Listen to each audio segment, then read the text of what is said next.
vương quốc trái cây mọi thứ luôn yên bình, cho đến một ngày. Ta là Xoài, vua của các loại trái cây.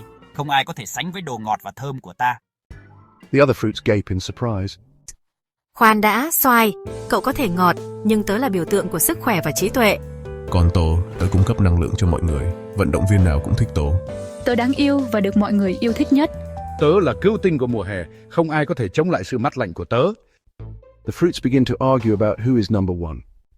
Các cậu đều rất tuyệt, nhưng có ai được làm thành sinh tố lassi không? Có ai được mong chờ suốt cả năm như tớ không? Khoan đã, tại sao chúng ta lại phải chiến đấu? Mỗi loại trái cây đều có hương vị và giá trị riêng. Đúng rồi, khi kết hợp, chúng ta tạo ra món salad trái cây ngon tuyết. Được thôi, ta chấp nhận hòa bình này. Cheers erupted from every corner as the fruits gathered for a grand smoothie party. Laughter and joy filled the air, marking the beginning of a new era in the fruit kingdom.